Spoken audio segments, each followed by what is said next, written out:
está começando mais um episódio do podcast ON Revista Fevale, Cursos Fevale Responde. Eu sou a Júlia Klein, acadêmica de jornalismo aqui da Universidade Fevale. Em homenagem ao Dia do Trabalho, o Cursos Fevale Responde de hoje será sobre os direitos trabalhistas. Convidamos o professor do curso de Direito, Emerson Taironi Matti, para esclarecer algumas dúvidas. Seja bem-vindo, professor. Obrigado, Júlia. Obrigado pelo convite, pelo ordenador do programa aqui da Fevale e aos que nos escutam de manhã, de tarde, de noite, a qualquer hora do dia. Então, professor, conta um pouquinho sobre a sua trajetória no direito e também aqui na Fevale. Fevale, eu estou há quase 20 anos que eu leciono de trabalho, previdenciário, prática trabalhista e processo trabalho. E também eu sou auditor fiscal trabalho do Ministério do Trabalho, então também já trabalho na área trabalhista e previdenciária. E quais são as disciplinas que o senhor leciona aqui na Fevale? Aqui na Fevale eu leciono Trabalho 1, Trabalho 2, Processo Trabalho 1, Processo Trabalho 2, Prática Trabalhista e Previdenciária. Dos direitos sociais são todos. Eu sou o único docente que leciona os direitos sociais no curso de Direito. E bastante direito trabalhista, né? Bem o nosso assunto de hoje. Que o curso de Direito ele tem 2, 3, 4, 5 disciplinas de trabalho e uma de previdenciário. É muito importante, né? É importante também. E então, por que o Dia do Trabalho é comemorado no dia 1º de maio? Qual a origem? Pois é, essa sempre pergunta, o que aconteceu? Lá em maio de 1886, então em Chicago, os trabalhadores fizeram uma manifestação. Eles queriam uma regulamentação de jornada, porque era muito comum as jornadas normais, trabalhar 6 horas por dia, 12, 14 horas durante 6 dias, o que equivalia a uma carga horária semanal de aproximadamente entre 70 horas por semana. E nós estamos falando de 70 horas sem recebimento de horas extraordinárias. Então, a gente não está falando daquele trabalhador que eventualmente trabalha um pouco mais e recebe horas extraordinárias. Então, eles começaram um movimento, e esse movimento se expandiu para diversas cidades americanas. Então, logo esse movimento ele se expandiu para mais de um dia depois do dia 1º, então se expandiu para o dia 2, dia 3, e no dia 3 de maio, então, o que houve? Houve uma explosão na praça onde os trabalhadores se reuniam. E nessa explosão ela ocorreu no lado onde ficavam os policiais. Então, na verdade, não se sabe exatamente quem jogou essa bomba do lado dos policiais. Muitas vezes alguns dizem, sem ter confirmação, que seriam os próprios policiais para tentar, parar com a manifestação, ou seja, para poder atingir os manifestantes.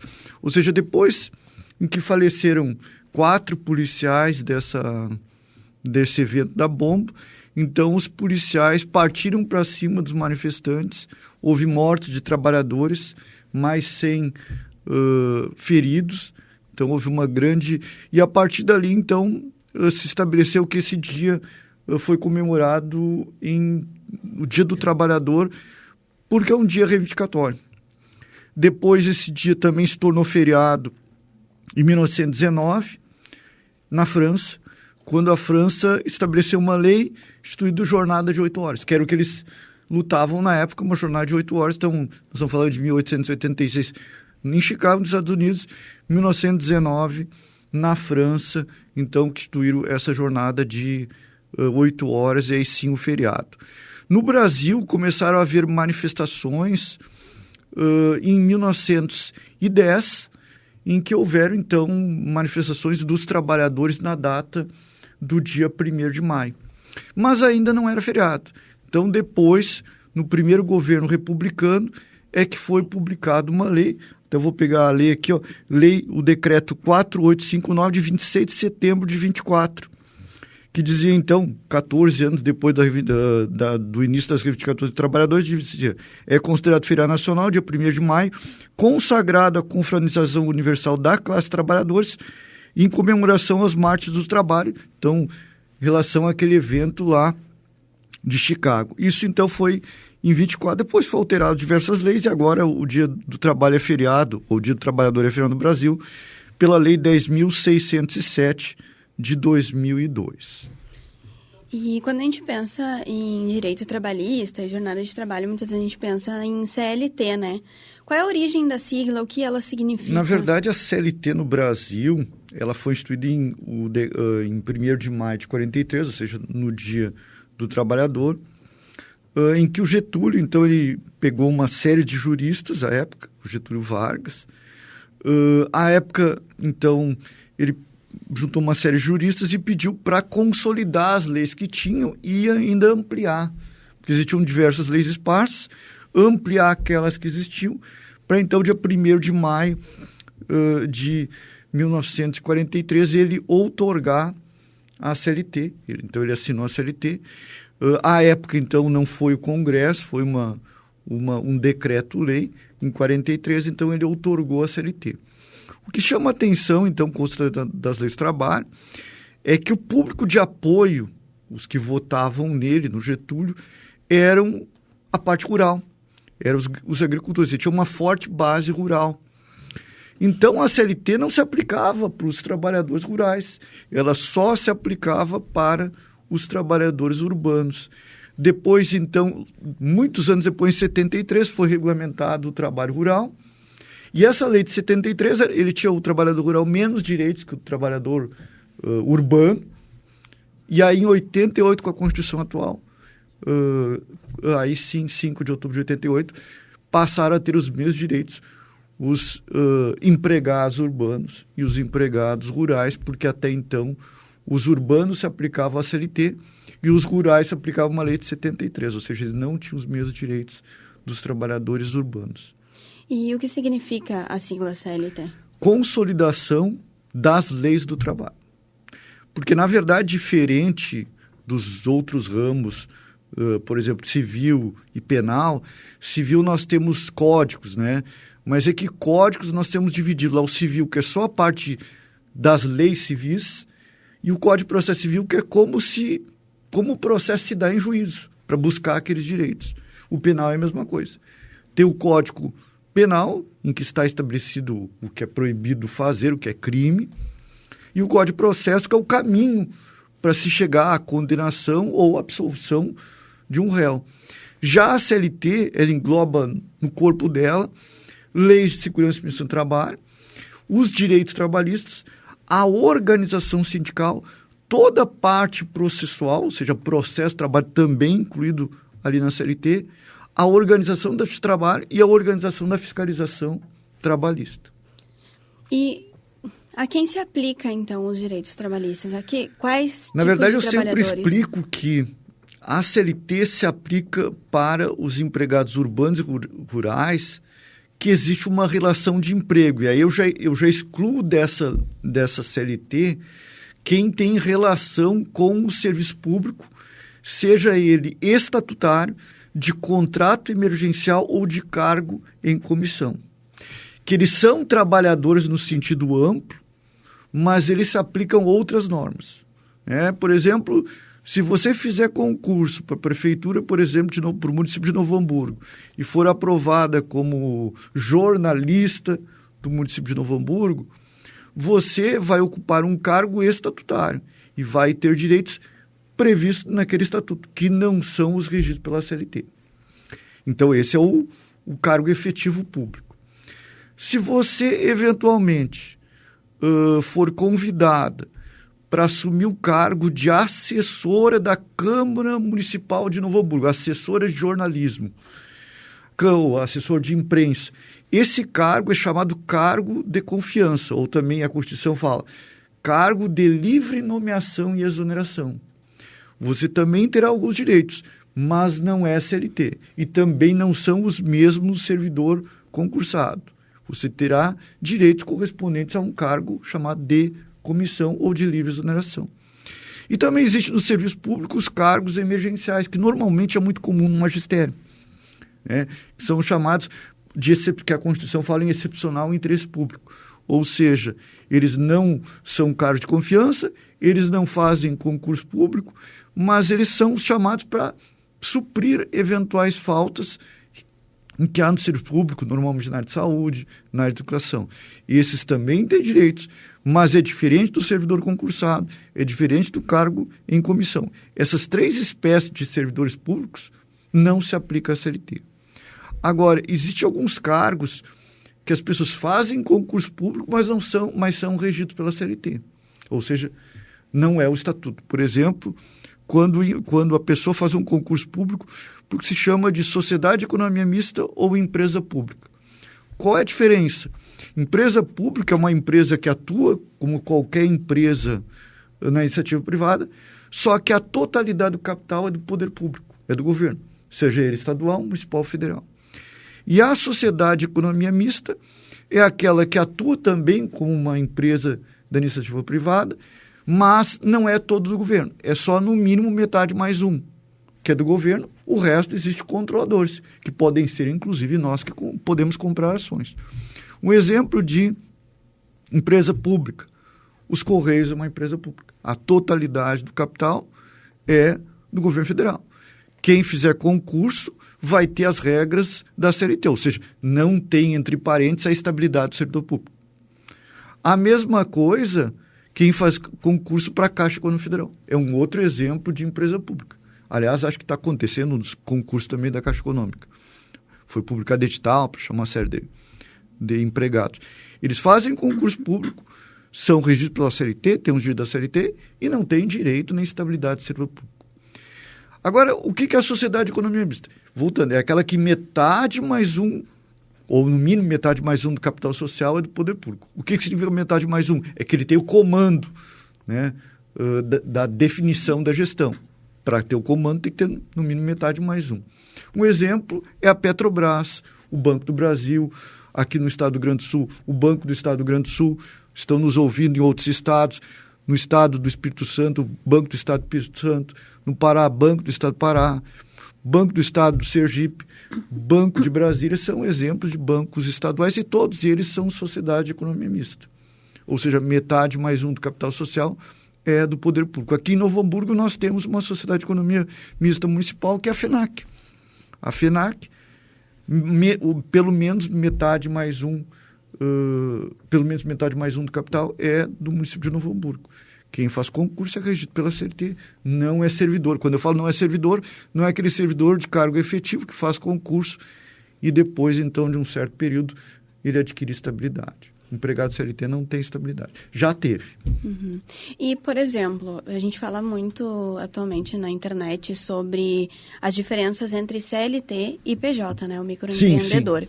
Que muitas empresas acabam exigindo uma carga horária ou presencial para o PJ, mas que não é regime CLT, né? Quais são essas diferenças e como os trabalhadores podem prever isso e se proteger de certa forma? Na verdade, assim, a CLT, ela estabelece, então, num artigo, que é o artigo 9º, que são considerados nulos qualquer tentativa com o objetivo de fraudar o que está estabelecido nela, ou impedir o que está estabelecido nela. Artigo 9º. Então, o Poder Judiciário Trabalhista, ele utilizando esse artigo, utilizando um princípio do direito do trabalho, chamado princípio da primazia da realidade, e esse princípio ele visa proteger o trabalhador. Porque o direito do trabalho e as leis trabalhistas, eles foram criados para proteger o trabalhador. Que nem eu digo, nenhuma lei trabalhista ela serve para criar emprego. Não. Quem diz isso está com uma posição equivocada. O que cria emprego é o desenvolvimento econômico. O poder público tem que investir no incentivo do desenvolvimento da economia e isso gera emprego, né? Por exemplo, se você é empregador, você é empreendedor, se você no seu estabelecimento tem 2 empregados, se você não tiver aumento de vendas e aqueles 2 empregados suprem, não adianta alterar a lei, você não vai contratar mais 4. Você só vai contratar 4 se você tiver mais vendas. E aí sim, então você contratar mais. Então o princípio da primazia da realidade ele diz assim, que havendo discrepância entre o que acontecia na prática da prestação de serviço do trabalhador e aquilo que está na lei, afasta aquilo que está e aquilo que está, por exemplo, no contrato, no papel, se existe diferença, afasta o que está no papel e aplica o que acontecia na prática. Ou seja, se eu contratar uma pessoa e dizer, fulano, faço a entrevista, teu salário é R$ 1.600, só que é o seguinte, tu vai trabalhar das 8 às 12, das 13 às 17, de segunda a sexta e no sábado das 9 às 13. Falei isso para ele. Você vai ter que anotar o seu registro de pontos. Se você não vier, tem que me apresentar atestado médico. Ou seja, ele está dando todas as características de um empregado. Aí no final ele diz assim, só que agora você tem que ir lá no site do Gov.br, né, abrir lá no seu perfil e abrir um MEI. E aí você vai emitir nota para receber através do MEI. Ou seja, tudo esse exemplo nós temos aqui, as características são de empregado. Mas no final da entrevista ele diz, você não vai ser empregado, você vai atuar como empregado, mas vai ser remunerado como MEI. Se ele, depois da prestação de serviço, contratar um advogado, seja privado, seja da entidade sindical, ele vai promover a ação judicial. Se demonstrar que, obviamente, ocorreu esse exemplo durante a prestação de serviço, o Poder Judiciário vai considerar nulo aquela contratação e vai condenar o contratante a pagar as diferenças como se fosse um empregado regido pela CLT. Férias, gratificação natalina, que provavelmente não recebia, depósito de fundo de garantia e as demais parcelas trabalhistas. E seguindo assim nessa linha da questão do CLT e do PJ, alguma coisa mudou pós-Covid em relação ao home office?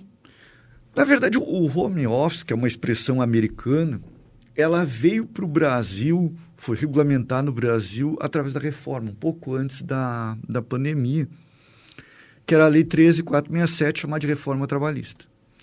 Então, ela regulamentou para o Brasil o que se chama de teletrabalho. Então, o teletrabalho, ele pode ser feito 100% ou parcialmente, né? Ou seja, eu não preciso contratar, ou você ou qualquer empregador, ele não precisa contratar o teletrabalhador para trabalhar 100% à distância. Pode trabalhar parcialmente. Pode trabalhar, por exemplo, faz trabalhar uma semana presencialmente, uma semana à distância. Ou 2 dias presencialmente, 3 à distância, 3 presencialmente. Então, isso fica definido no contrato. Só que, obviamente, quando eu estou contratando um empregado novo e eu quero que ele trabalhe de teletrabalho, eu já tenho que botar que ele é um teletrabalhador, né? E aí depois eu posso regrar se vai ser 100%, se não vai ser, ou seja, existe essa possibilidade. Agora, se eu tenho um trabalhador que ele já está em teletrabalho, e eu digo para ele, olha, eu quero que você agora não seja mais teletrabalhador, que seja sempre presencialmente, é possível também. A única coisa que a CLT diz é o que eu tenho que dar para ele um aviso 15 dias antes, né? E no mínimo 15 dias antes. E deu esse aviso de 15 dias antes, a partir de que decorreu esse prazo e que ele está ciente no dia após o término desse prazo, ele já tem que estar presencialmente ali, independente de nós estabelecimentos antes, que era de teletrabalho, seja ele antes parcial ou integral. Eu quero, vai ser 100% presencial, o empregador tem que comunicar ele 15 dias antes. Tá? E, professor, tem alguma plataforma, algum site onde os trabalhadores podem se atualizar sobre os direitos Sim. e saber um pouquinho mais sobre? Sim. Um site é o site do TST, então www.tst.jus.br,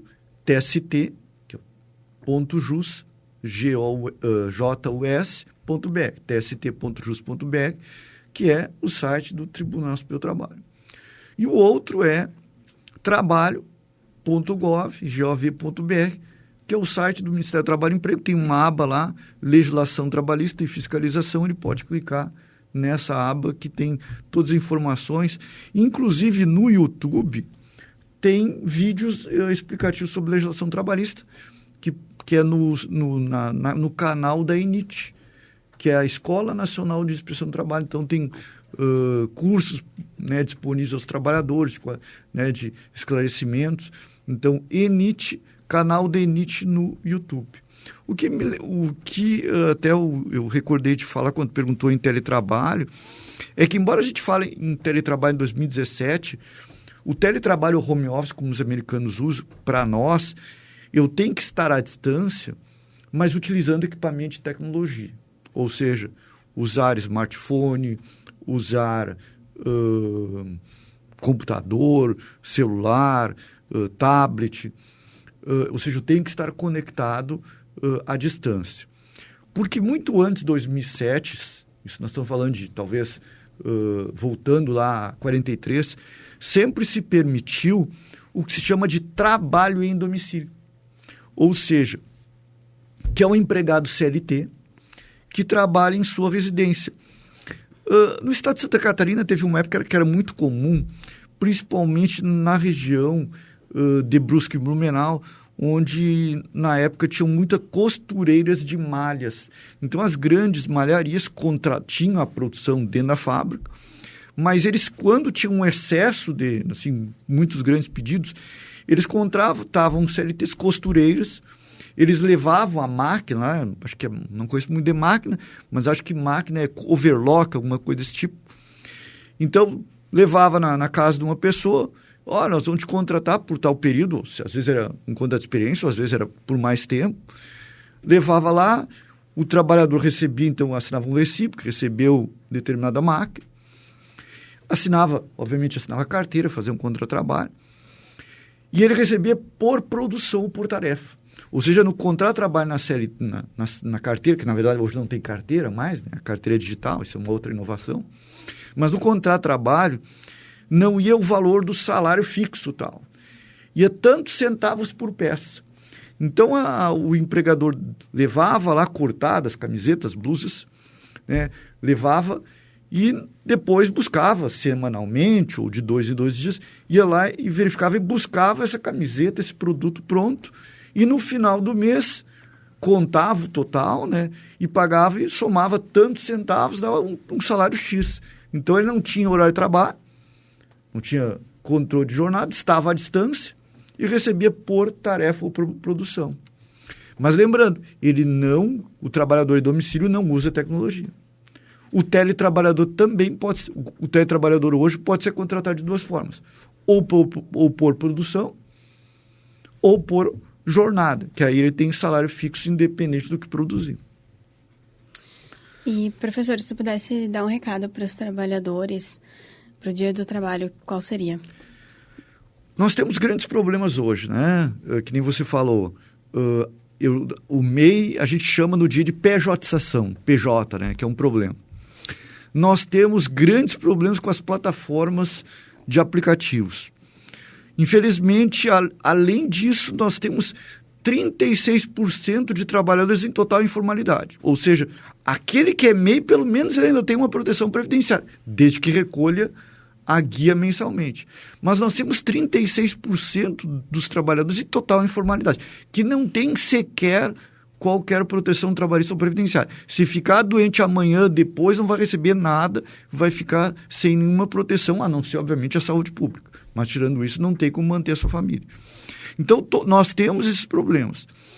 Claro que houve um incremento esse ano. Vai sair os dados do CAGED, né, desse ano. Nós temos aí, vai dar mais ou menos 700 mil novos empregos. Do mês passado foram 200 e poucos mil, 240 mil novos. Professor, mas o que esses 240 mil novos? É o cálculo do mercado oficial. O que significa 250 mil? Significa que as empresas dispensaram tanto, contrataram tanto, pode ser negativo ou positivo, ou igual. Se der 0, o mesmo número, né? Se der negativo, seria fechado posto de trabalho formais, e no caso dos 250 mil do mês passado, houve um incremento positivo de 250 mil, que significa quase uma população de Novo Hamburgo, né?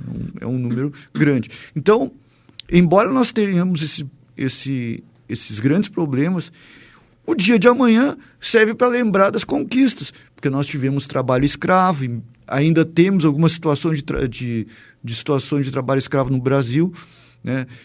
Nós não reconhecíamos os escravos como pessoas, eram coisas.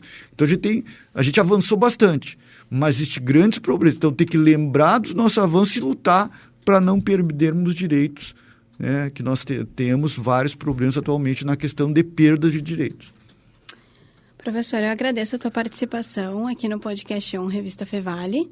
Eu agradeço, fico à disposição de vocês, da coordenação do curso, de todos os demais que aqui trabalham na rádio do curso de jornalismo e das demais cursos de comunicação aqui da Universidade Fevale, e dos nossos ouvintes, né, dos que nos assistem de manhã, de tarde ou de noite. Muito obrigado. E nesse episódio do Curso Fevale Responde, nós tiramos as dúvidas sobre os direitos trabalhistas com o professor do curso de Direito, Emerson Taironi Matti. Muito obrigada. Obrigado. O Podcast On é uma produção dos acadêmicos de jornalismo aqui da Universidade Fevale. A produção é de Jackson Batista, Lana Maldaner, Ramon Ferreira, Salles Maioli e eu, Julia Klein.